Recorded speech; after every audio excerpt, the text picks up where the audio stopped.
Hello and welcome MMORPG enthusiasts. Today we are looking at Arcfall, an early access free-to-play online role-playing game that was released May 16th, 2017, and recently received a bit of a surge in popularity due to a first impressions video done by YouTuber Lazy Peon.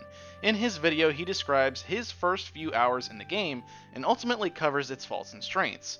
I have roughly around 40 hours sunk into this game currently, so in today's video we will be going over why you should give Arcfall a try or skip it.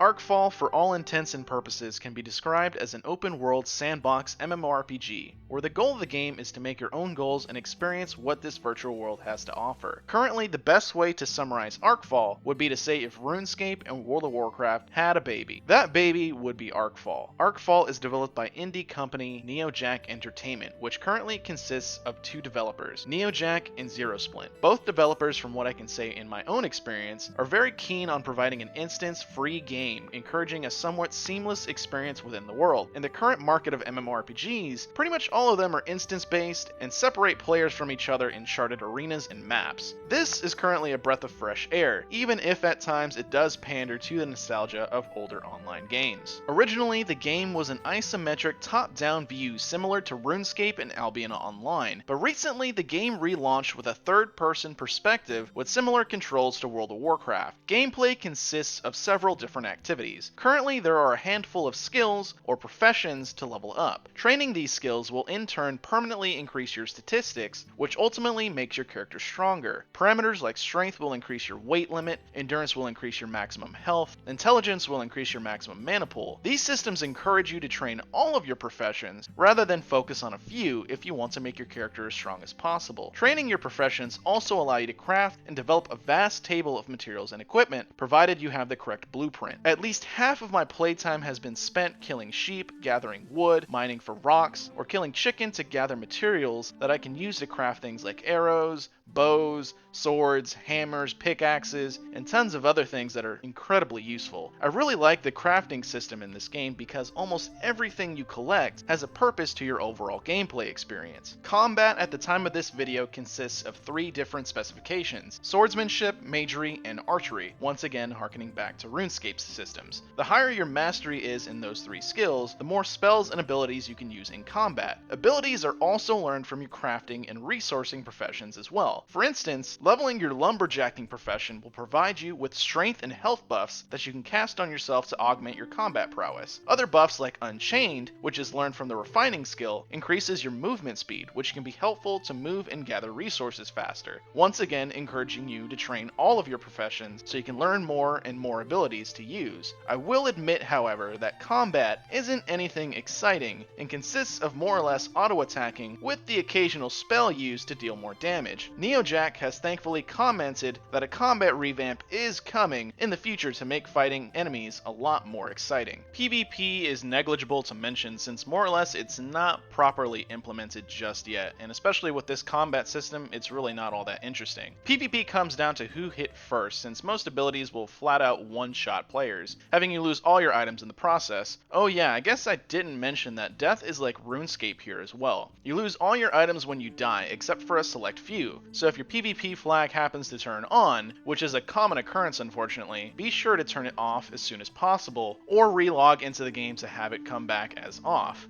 A proper tutorial is missing from the game as well. All of the mechanics and systems I just mentioned were learned from either being told by veterans of the game, the developers themselves, or by learning and playing the game. One could argue this might be a good thing, but a tutorial quest wouldn't hurt any potential players looking to jump into Arcfall. Sound design is also another thing lacking in the game, unfortunately. It is in early access, so what is here is more or less passable, but after hearing the chicken clucks, sheep noises, and the same music track for over an hour, you will be listening to your own music at some point. The cash shop somewhat does lean on pay to win, with items that grant stat boosts, increase weight limits to allow you to carry more on your person as well as the only current method to obtain a mount within the game. Thankfully, all of these mentioned items are tradable, so you could in theory earn all of these items as long as someone is willing to sell them, but it is something to keep an eye out for.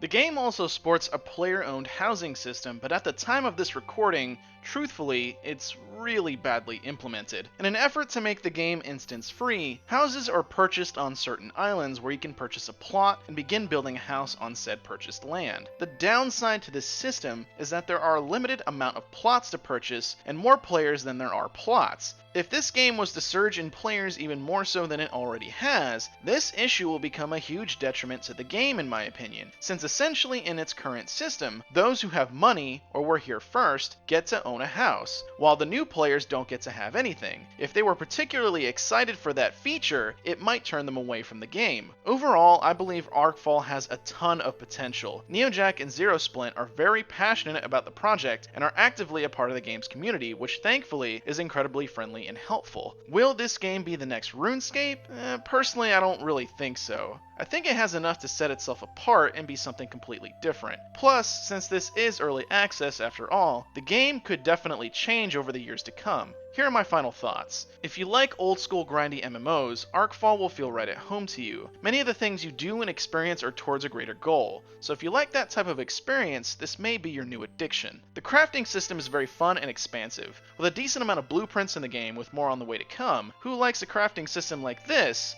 will definitely enjoy Arcfalls. Arcfall has a very friendly community. Many are willing to answer questions and even give help to new players for those who ask. The developers have a very high communication with the player base. Believe it or not, this is actually pretty rare in the MMO space, so kudos to the devs. The potential here is pretty ridiculous. I'm not joking. If done right, I truly believe this could be something big. Hopefully the developers stick to their vision while also listening to the community feedback. While grindy MMOs are for some, they are not for everyone. Understandably, if that sounds boring to you, definitely give this game a pass, as it does take quite a while to earn your keep in this game.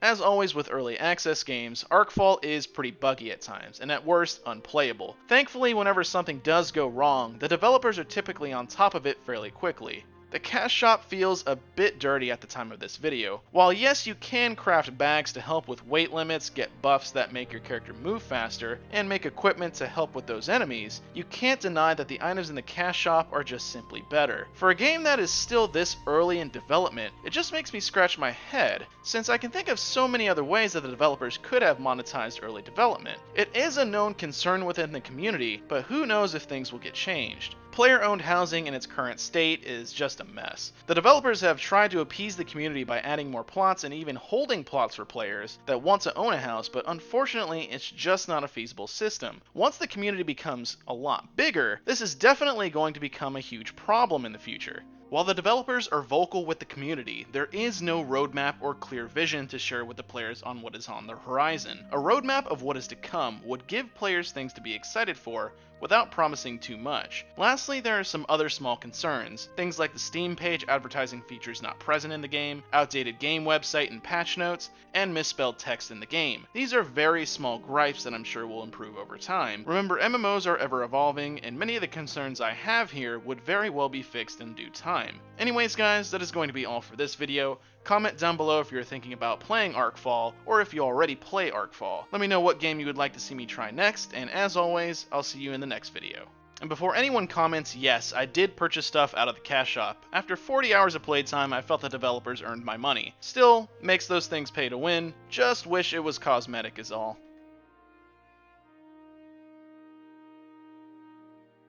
Yeah!